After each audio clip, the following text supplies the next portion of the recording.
Hello, my dear UPSC aspirants. My name is Tushar, and in this video, I would like to talk about a new initiative which is focused around clearing UPSC Prelims 2022. Uh, Now, before I go any further, आप लोग सोच रहे होंगे कि ऐसे तो शायद हजारों यूपीएससी चैनल्स हैं जो यही बात करते हैं about how to crack UPSC prelims and all, right? But there is a basic difference between those and my channel. Basically जो अभी भी आया भी नहीं है, this is my first video. So the basic difference is that शायद उनमें से ये जो channels हैं उनमें से शायद 90% लोगों ने कभी UPSC prelims clear भी नहीं किया है, and uh, मैंने clear किया है. I've already cleared UPSC prelims twice, and the second difference is इनमें से इन channels में शायद most of them are not even appearing for UPSC anymore, right? But I'm still an aspirant. This is my last attempt, and I've already cleared UPSC prelims twice, failed in mains twice, and also failed in UPSC prelims once. So basically in this initiative, or rather through this series of videos, I want to talk about my experience. And basically मैं ये जो भी videos है जो मैं सोच रहा हूँ बनाने का, ये मैं अपने आप के लिए बना रहा हूँ, and also in the way I want to help fellow aspirants जो जिन्होंने शायद यूपीएससी प्रीलिम्स दिया है एक दो बार, and they are not able to crack it for some x y and z reasons, right? So in this initiative I'll actually talk about those basic things, right, which we need to do to crack UPSC prelims. And यहाँ पे मैं वो बड़ी बड़ी ऊपर ऊपर की बातें नहीं करूँगा कि कॉन्फिडेंस रखना है, ये बुक पढ़ना है, वो बुक्स वगैरह की बात ही नहीं करने वाला हूँ. I am gonna talk about my own experience, and I want to put forward my own thought process which I had during those 3 years, right? Last 3 years of appearing in prelims. तो इन 3 साल में मैं 2 बार prelims clear कर चुका हूँ, और एक बार मैंने the first attempt I was not able to clear it. So I'll talk in detail about the reasons why I could not and how I could clear in the next 2 attempts. So वो सब मैं बात तो obviously करूँगा, but this will be a bit different. I want to make it a bit different. The reason being, जब मैंने actually when I started preparing for UPSC, I also wanted to understand कि how to crack prelims, right? And I used to search in YouTube. तो मेरे को काफ़ी सारे toppers की videos मिलते थे obviously, and but मेरे को obviously टॉपर्स मतलब they didn't used to go through the, मतलब उस डिटेल में ये लोग नहीं जाते थे. obviously we can't even expect क्योंकि they are in high demand, and then x and y z reasons. So मेरा यहाँ पे पॉइंट ये है कि यूपीएससी प्रीलिम्स क्लियर करने के लिए आपको सिर्फ वो 15 बुक, 16 बुक और 20 बुक्स अगर आप पढ़ के रट भी लो, आप नहीं क्लियर कर पाओगे अगर आपका कुछ कुछ चीज़ें ठीक नहीं है, ठीक है? सो आपको वो चीज़ों पे काम करना होगा, आपको 120 मिनट्स पे काम करना होगा, तब भी आप यूपीएससी प्रीलिम्स क्लियर कर पाओगे. And that I am talking about talking based on my own experience. क्योंकि जब मेरा पहला अटेम्प्ट था ना, like I was prepared like good enough. I had prepared like decently, and I was confident enough to crack it. But जब मैं exam देने गया ना, my experience, my thought process completely got ruined. And so मैं वही सब चीज़ों के ऊपर बात करने वाला हूँ कि मतलब आपका ना नॉलेज वगैरह उतना ज़्यादा एक लेवल के बाद काम नहीं करने वाला, ठीक है? तो आई होप कि मतलब you have got the interest and you stick with me. तो मैं इस सीरीज में क्या करने वाला हूँ, इनिशिएटिव क्या है, I will give like talk about in detail, talk in detail about the entire initiative in like next like 5-10 minutes.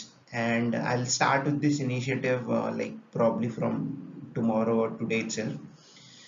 So alright, let's get started. So मेरा पहला slide ही थोड़ा अलग हो गया, so I wanted to actually talk about the agenda anyway. So basically, I would start with a brief about me. So my name is Tushar.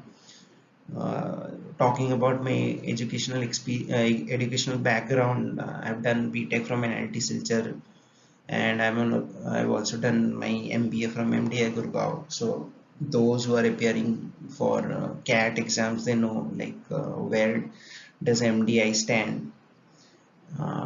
So like ठीक है, M B ए सब कुछ कर लिया and then I had this late realisation कि मेरे को अभी शायद कुछ और करना है बिकॉज जो भी है मेरे को आई was not getting that job satisfaction right so I started on this journey on about UPSC. तो UPSC जर्नी मैंने 2019 में स्टार्ट किया है which was already very late enough for me. Before that, just to give like one more thing, I am still an working aspirant. I have around 9 years of experience, and I'm still working. I'm working as an associate manager in an IT MNC. I can't reveal the name. And UPSC, about talking about my UPSC journey. So as I've already stated, I have appeared for UPSC thrice. 2 बार मैंने prelims clear किया है, have written mains and both the times I have failed. तो उसके बारे में मैं थोड़ा बहुत बात करूंगा. एंड एक बार मैं prelims obviously I could not clear in my first attempt, so उसी से मेरा काफ़ी लर्निंग्स हुआ जो कि मेरे को काफ़ी हेल्प किया है. So first attempt में मेरा score like it was around 88, 89. I could not clear like because of 3-4 questions, right? जो कि शायद नॉर्मल सिनेरियो में मैं करेक्ट कर लेता, बट वही मैं बात करने वाला हूँ. And in my second attempt, which is UPSC CSC 2020, I scored like I increased my marks by 30. That's a very good jump, right? तो मेरा प्रीलिम्स तो काफ़ी इजीली क्लियर हो गया, बट मेंस मेरा क्लियर नहीं हो पाया. सिमिलरली मैंने 2021 का भी प्रीलिम्स क्लियर किया है, बट अनफॉर्चुनेटली मैं मेंस फिर से क्लियर नहीं कर पाया हूँ. And then this was quite a shock for me because this time I was really hoping कि मेरा मेंस क्लियर हो जाएगा, बट आई डोंट नो, मतलब when the marks will be out I'll get to know कि क्या गलती हुआ है.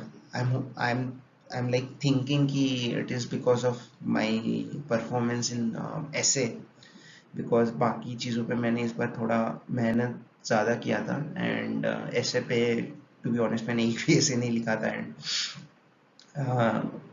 इस बार का ऐसे यू ऑल नो राइट कि फिलोसॉफिकल ऐसे आ गया था. एंड मैंने मतलब it was not a satisfactory performance to be honest. तो आई थिंक कि ऐसे में आई होप कि रादर कि ऐसे में काफ़ी कम मार्क्स आए हैं एंड इसीलिए मेरा शायद नहीं हुआ है. I but at this point of time I don't know. बाकी तो जर्नी के बारे में ज़्यादा और कुछ बताने का है नहीं, apart from the fact that maths is my optional. And पहले मेंस में मैथ्स में काफ़ी गंदा परफॉर्मेंस रहा है मेरा, बहुत ही ज़्यादा. प्रॉब्ली जीएस में it was less than average, but अगर मैथ्स में मेरा ठीक ठाक आ जाता तो शायद मेरा कॉल आ जाता है इंटरव्यू में. फाइनल में मेरा क्लियर तो पक्के से नहीं होता, but still anyway. So let's move on to the next slide. मतलब basically I want to talk about the things that I want to discuss now. Talking about ये question, so not talking about this particular slide, right? Mistakes done in my first prelims. So ये काफ़ी ज़्यादा shocking था मेरे लिए, क्योंकि as I had mentioned कि मेरा फर्स्ट प्रीलिम्स जो मैंने दिया था 2019 में, I started preparing like 3-4 I think 5 months back before the prelims. And मैंने शायद वो 4-5 महीने प्रीलिम्स में ही लगाए थे. मैंने सोचा भी नहीं था कि मेंस में क्या करना है नहीं करना है. I just wanted to crack prelims and I was, to be honest, I was very confident कि मैं कर लूँगा. When I was like going through the previous year's question, at least till 2017, I will not say कि 18, I was very confident कि यार वो सब मैं कर लूँगा, हो जाएगा मेरा. ठीक है, with this mindset I went to 2019 prelims, right? But यार वहाँ पे हुआ नहीं वो सब ना. When I actually like started doing the paper, पता नहीं क्यों मैं मतलब I started overthinking. मतलब these are actually the mistakes that I did in those 120 minutes. And यही सब reasons होते हैं कि जो मतलब अच्छे एस्पिरेंट होते हैं इन द सेंस जो अच्छे से प्रिपेयर करते फिर भी those who are not able to clear, यही सब रीजंस होते हैं रादर देन ना वो बुक्स जो मतलब ये बुक्स वो फलाना इनका ये सब नहीं होता है। आप 1000 बुक्स पढ़ लो, कोई भी गारंटी से आपको बता नहीं पाएगा कि मतलब कोई भी नहीं बोल पाएगा कि वो सारे क्वेश्चन उससे आने वाले, और वो सोचना भी नहीं है यार। मतलब अगर आप एक ढंग की यूपीएससी एस्पिरेंट होना, आपको पता होना चाहिए यार ये बुक्स पढ़ के हजारों बुक्स पढ़ के नहीं होने वाला। जो बेसिक रीडिंग है आपको करना होगा, whether it comes to polity or history and environment, basic understanding होने पड़ेगी, obviously you have to know when, but after that it's all about how you know like keep your composure during those 2 hours। बाकी कुछ matter नहीं करता, आप मतलब 1500 book पढ़ लो कुछ नहीं होने वाला। तो यहाँ पे मेरा फर्स्ट अटेम्प्ट में जो मेरे मिस्टेक्स हुए थे, आई पैनिक्ड अ लॉट। मैंने काफ़ी मतलब क्योंकि ये मेरा पहला अटेम्प्ट था तो मैं ओवर थिंकिंग कर ही रहा था, बहुत ज़्यादा पैनिक कर रहा था। I was not even reading the questions to be honest ना। मतलब मैं पता नहीं क्वेश्चन हॉल में मतलब एग्जाम हॉल में ऐसे गया था ना कि सारे क्वेश्चन जो आएंगे, सारे तो चलो नहीं इतना तो मेरे को पता था, but a decent amount of the questions, decent percentage of the questions will be like known to me। मेरे को ऐसा एक था कि मैंने इतने अच्छे से प्रिपेयर किया है और मैंने कॉम्पिटिटिव एग्जाम्स पहले क्रैक किए हैं, वेदर इट इज ये ट्रिपल ई कैट अच्छा परसेंटाइल लेके, तो मेरे को ये था ना मतलब शायद over whatever it is कि आई थॉट कि I will be able to clear this exam. मतलब इजीली तो नहीं बोलूंगा बट हाँ I will be able to clear it. And I was banking on my reading, मतलब reading and preparation. I was thinking कि जो exam में मैं जाऊंगा ना मेरे को शायद 100 से 60 क्वेश्चन ऐसे आ जाएंगे जो मेरे को पता हो, जो कि बहुत बड़ा मिस्टेक था। बहुत बड़ा मतलब बहुत ही ज़्यादा बड़ा, वो होता ही नहीं है ईपीसी प्रीलिम्स में। And I was not good enough to understand that, realise that, right. तो ये सब मिस्टेक्स आपको करना नहीं है। आप कितने भी अच्छे background, obviously I will not compare my self with IITians, वो तो भाई अलग लेवल के होते हैं, बट यार नॉर्मल लोग ना, हमारे जैसे लोग, हमको थोड़ा ये करके जाना है कि भाई हम जितना भी पढ़ लेना, हमको 25-30 से ज़्यादा क्वेश्चन, शायद 25-30 भी मैं ज़्यादा बोल रहा हूँ, like going by the last 2 years trend, इससे ज़्यादा मेरे को हम लोग को आने वाला है नहीं। उसके बाद तो हमको उधर बैठ के सॉल्व करना है और वहाँ पे हमारा दिमाग लगा के सॉल्व करना है। एंड उस पे आपको हर एक क्वेश्चन अच्छे से रीड करना है, हर एक ऑप्शन अच्छे से रीड करना है, अदरवाइज तो आपका प्रीलिम्स उधर खत्म। सॉरी। तो ये मेरे कुछ बेसिक मिस्टेक्स थे, like I was not reading the questions properly, options properly, applying my mind. Like मैं ये सोच के गया था ना कि मेरे को सब कुछ शायद 60 क्वेश्चंस ऐसे ही आ जाएंगे। तो जब मैं देख रहा था ना क्वेश्चन मेरे को नहीं आता, I stopped even reading the questions. ये मैंने ऐसे I did such kind of silly mistakes. मैंने क्वेश्चंस तो छोड़ो, मैं क्वेश्चन चलो पढ़ लिया, बट मतलब मैं इतना पैनिक कर गया था, I was not able to even read through the answers, right. तो ये सब मिस्टेक्स आप लोग को करना नहीं है, ठीक है। एनीवे, तो मैं आपको बिफोर मैं थोड़ा भी अपना ये बंद करता हूँ वीडियो, तो हाँ, तो मैं दो एग्जांपल देता हूँ। ये दो क्वेश्चंस जो मैं 2019 में सॉल्व नहीं कर पाया था, और मेरा शायद लास्ट 19 में अ, लाइक 3-4 क्वेश्चन की वजह से I was not able to clear it. तो ये दो क्वेश्चन पढ़ लेते हैं। जो पहला क्वेश्चन है, क्वेश्चन नंबर 14। यहाँ पे देखो यार, फर्स्ट क्वेश्चन क्या है, महात्मा गांधी वॉज इंस्ट्रूमेंटल इन ये क्वेश्चन मैंने अच्छे से पढ़ा ही नहीं, क्योंकि मैं फर्स्ट ऑप्शन देखा ना, मैं मेरे को लगा यार ये सब तो मैं अच्छे से पढ़ा नहीं हूँ, मतलब मेरे को डायरेक्टली नहीं आता। प्रॉब्ली वहीं पे मेरा हो गया ये क्वेश्चन, राइट। तो यहाँ पे क्वेश्चन देखो, इतना आसान क्वेश्चन था। Mahatma Gandhi was instrumental in abolition of system of indentured labour, right. अभी यार ये तो मतलब एक जेनरिक स्टेटमेंट है। अभी महात्मा गांधी को अगर आप ये स्टेटमेंट दे रहे हो तो ये तो 100% करेक्ट होने ही वाला है। मतलब obviously he had some impact. अभी यहाँ पे इंस्ट्रूमेंटल हो गया थोड़ा, मतलब ये कोई सोच सकता है यार अगर ओवर थिंकिंग में मतलब इंस्ट्रूमेंटल इफेक्ट था कि नहीं, बट मतलब महात्मा गांधी आ गया, ये सब चीजें आगे आपको मतलब you have to go by that, मतलब आपको वो लॉजिक लेना ही है, ये करेक्ट है। तो मैं ये पढ़ा, मैं सोचा ठीक है ये हो भी सकता है। इसके बाद देखो इतना आसान सा एक ऑप्शन था, ये वार ऑफ कॉन्फ्रेंस में यहाँ पे ये ऑप्शन में ये दिया गया है कि Mahatma Gandhi actually did not support that motion, right, कि इंडियंस को वार में रिक्रूट करना चाहिए। बट जबकि जो कोई भी यूपीएससी का प्रिपेयर करता है दे नो कि महात्मा गांधी ने even first world war even second world war दोनों में ही वॉर एफर्ट को सपोर्ट किया था ब्रिटिश का ना। ही थॉट कि मतलब उसके बाद ब्रिटिश थोड़ा मतलब कॉन्स्टिट्यूशनल रिफॉर्म्स लाएगा एंड देन उनकी डिमांड्स फुलफिल करेगा, राइट। तो ये सबसे आसान सा ऑप्शन था, ये ऑप्शन तो मैंने पढ़ा भी नहीं था अच्छे से। एंड ये ऑप्शन तो मेरे को एक्चुअली टू बी ऑनेस्ट मेरे को पता था, but because I was overthinking, I was panicking, I was not even going through the questions, I could not even like I didn't even see through this question. तो मैंने ये mark ही नहीं किया, I just skip through it. Now coming to the next question, यहाँ पे आप हर एक like with reference to the cultivation of kharif crops in India in the last 5 years, consider the following statement. भारी भरकम statement है, last 5 years यार obviously सबको कुछ नहीं, मतलब सबको तो पता ही नहीं होगा। Area under the cultivation, area under rice cultivation is the highest, ये तो मतलब जो बीपीएससी प्रिपेयर करें उनको पता है कि राइस कल्टीवेशन इंडिया में हाईएस्ट है एरिया, है ना, उसमें कोई डाउट ही नहीं है। या सेकंड है area under the cultivation of jowar is more than that of well seeds. To be honest ये किसी को पता हो ना हो but still he can answer that, and to be honest ये मेरे को तो नहीं पता था, एंड 3 साल बाद भी मेरे को अब तक नहीं पता है। I really don't care, and EPSC also doesn't care कि ये आपको पता है कि नहीं। ऐसे ही यूपीएससी ऑप्शन बनाती है, आपको उसी पे खेलना है। टू बी ऑनेस्ट ये थोड़ा टाइट है, मतलब टाइट तो पता नहीं, मेरे को लगता है टाइट है, तो मैं अभी भी अपना ये बता रहा हूँ, ये मैं चलो I don't know this answer. Now area under cotton cultivation is more than that of sugarcane. To be honest अभी मेरे को ये पता है, ठीक है, कि कॉटन का cultivation area is more than sugarcane, but उस टाइम पे मेरे को पता नहीं था, वो भी छोड़ दो, ठीक है। अगर मेरे को पता भी नहीं था फिर भी I could have answered this question. Now read the last statement, area under sugarcane cultivation is steadily decreased। यार मतलब ये तो मतलब गिव अवे है, मतलब ये ऑप्शन इसलिए बनाया गया है कि आप ये ऑप्शन देख के करेक्ट आंसर मार्क करो। मतलब 5 साल में स्टेडीली डिक्रीज हो रहा है, मतलब it's a very far fetch thing, right. मतलब कोई साल में मतलब ये सब ना स्टेडीली जब 5 साल वगैरह में आ जाता है, 5 साल 10 साल यू नो राइट, बट उस टाइम पे I was not able to, क्योंकि मैंने क्वेश्चन देख के मैंने आई वाज लाइक डन भाई मेरे से ये नहीं होने वाला है, तो I kind of skipped it.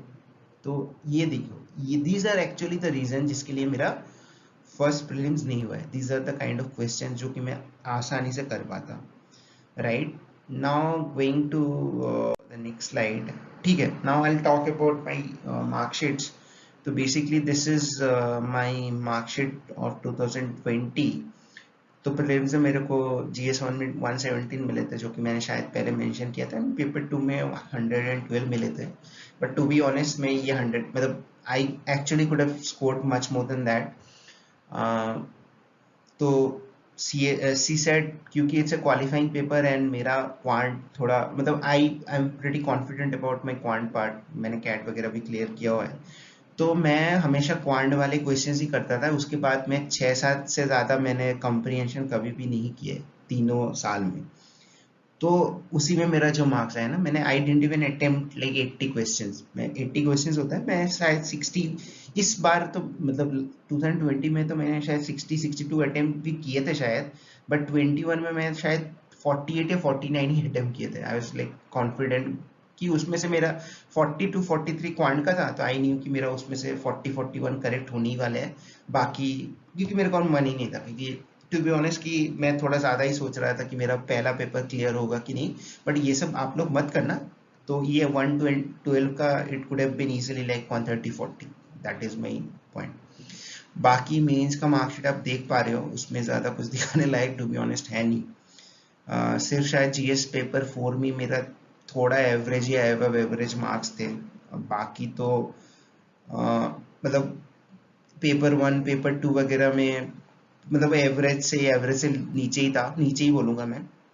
GS3 probably मेरा सबसे अच्छा हुआ था, पता नहीं उसमें ही सबसे कम नंबर आया था, क्योंकि इकोनॉमी वगैरह मेरा थोड़ा आई फील कि वो मेरा स्ट्रॉन्गर एरियाज है। बट एनीवे यार वो मेंस है, पता नहीं क्या गलती की, बट उस ईयर में मैंने तो एक भी मॉक नहीं दिया था, मैंने कुछ लिखा ही नहीं था। I went into the exam without giving a single mock, but I am to be honest मेरे GS मार्क्स से मैं I deserve those that much marks only because मैंने उससे ज़्यादा एफर्ट भी नहीं डाले थे, तो I am kind of satisfied. But हाँ, जो मेरे ऑप्शनल्स के मार्क्स है इतने गंदे हैं, तो मैं अभी ये दिखा नहीं रहा हूँ, बट मतलब in due course of time मैं वो भी दिखा दूंगा कि कहा मतलब कितने मार्क्स आए हैं।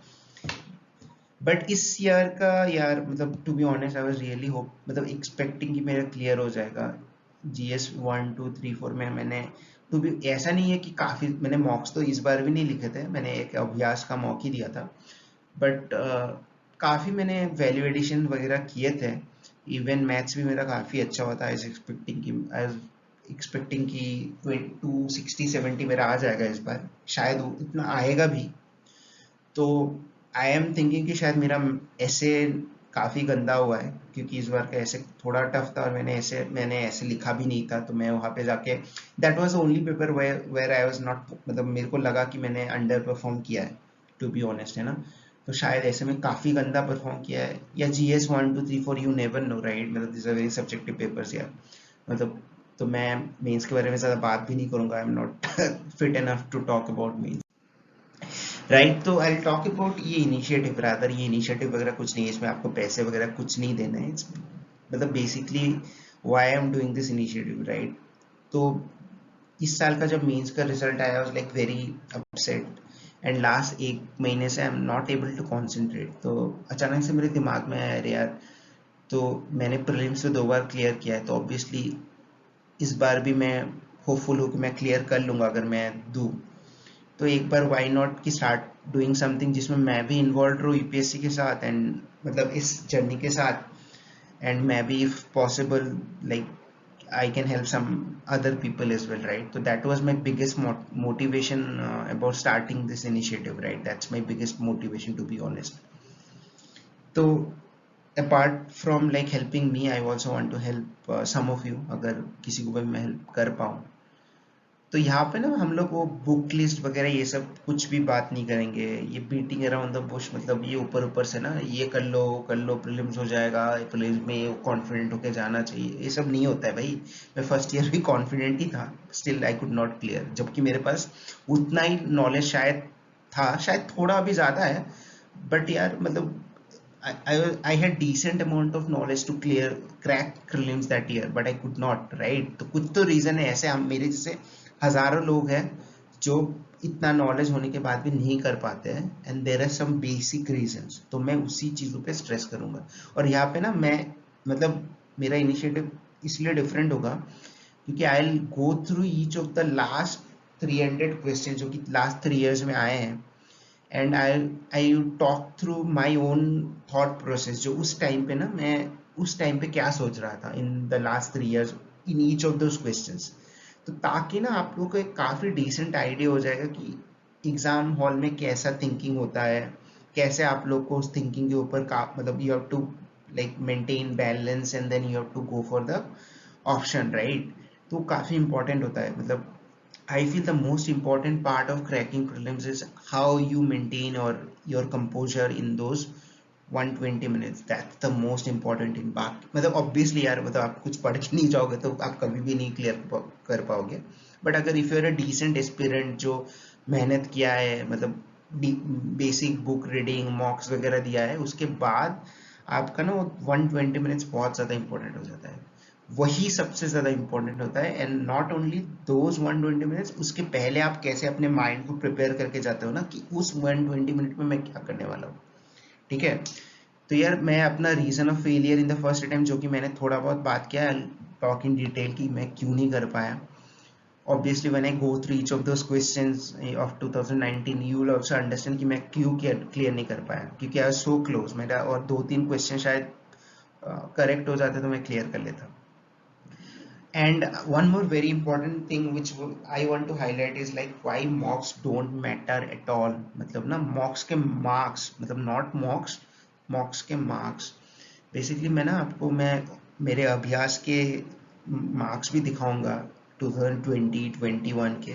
मैंने शायद 70 या 60 70 से ज़्यादा, मतलब मोस्ट ऑफ द टाइम मेरे उधर ही रहे मार्क्स, एक दो बार शायद 90 आ गए, बट मैंने ना कभी उसको मतलब डीमोटिवेट का रीज़न अपने आप मतलब डीमोटिवेट होने नहीं दिया। आई एक्चुअली मैंने काफ़ी अच्छे से यूज़ किया अभ्यास मॉक्स को, बिकॉज आई फील कि अब विजन आईएएस का mocks are the best mocks, मतलब उनके स्टैंडर्ड काफ़ी अलग है।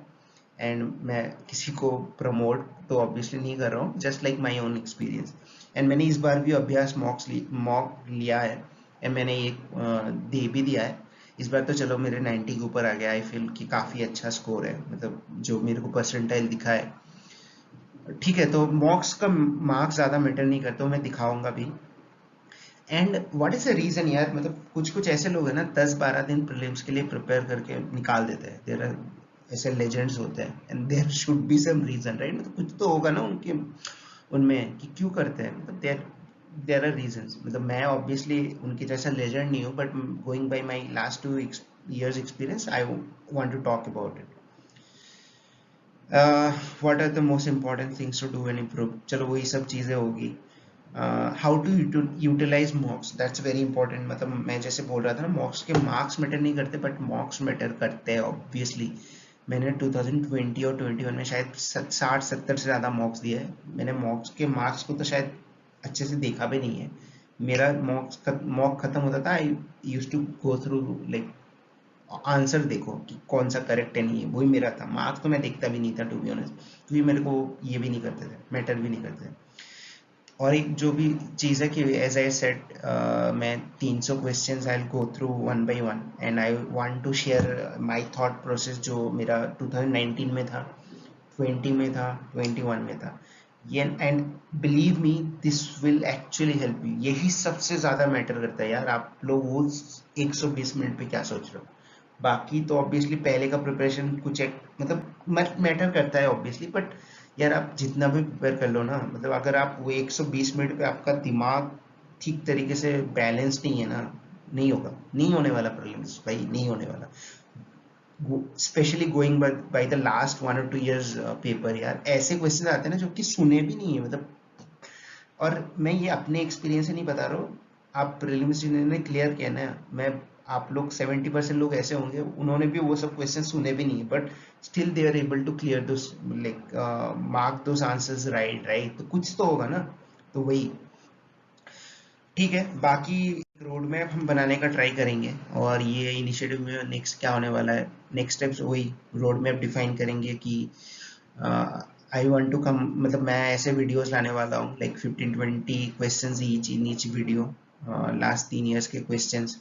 एंड मैं वही बात करने वाला हूँ कि मेरा थॉट प्रोसेस क्या था। Probably it will help, that is the most important piece of this entire initiative, right? वही सबसे इम्पॉर्टेंट पीस है। बाकी तो मैंने क्या मिस्टेक्स किए थे एंड मैंने कैसे उसको अडेप्ट किया था next, like in my next attempts, and मैंने कैसे स्मार्टली अटेम्प्ट नेक्स्ट अटेम्प्ट्स में अच्छे से किया था। And next important thing would be कि मैं I am planning to have these videos by in the next 10 days. I want to complete all these videos in the next 10-12 days. So उसके बाद आप लोग अगर ये जो भी मैं अप्रोच बताने वाला हूँ, इन द सेंस ये जो लाइक गोइंग थ्रू दोस 300 क्वेश्चंस, अगर ये आप लोग अप्लाई कर पाओ in your next मॉक्स before your final exam, right? तो आप लोग देखो, ट्राई करो अगर उस सबसे कुछ काम बन बन रहा है कि नहीं। एंड फाइनली हम लोग उसी चीज़ पे ज़्यादा फोकस करेंगे कि वो 120 मिनट पे हम लोग को कैसे अपने माइंड के ऊपर ना बैलेंस रखना है, कंपोजर रखना है, एंड देन अटेम्प्ट करने हैं questions. So that's all about this initiative and the next set of videos that I want to bring. आप लोग if you guys have any feedback कि कुछ स्पेसिफिक चीज़ों पे मेरे को अगर कुछ करना है तो आप बताना। एंड जस्ट एक ही चीज़ है, मैं भी एक फेलो एस्पिरेंट हूँ आपके जैसा, मैं भी इस बार अटेम्प्ट करने वाला हूँ। तो I am just hoping you all crack it together. Obviously you will not be able to all obviously will not be able to crack, ये नहीं होगा, बट लाइक देखते हैं ना, मतलब ट्राई करते हैं एक साथ क्रैक करने का। Let's hope. That's all in this video. In the next video I'll start with 2019 prelims questions, and वहाँ पे मैं at least 15-20 questions first video में अपलोड करने वाला हूँ, and then I'll try and walk through my mind कि मैं क्या सोच रहा था उस टाइम पे, क्या गलती किया, Hopefully that would be helpful for you guys. Thank you.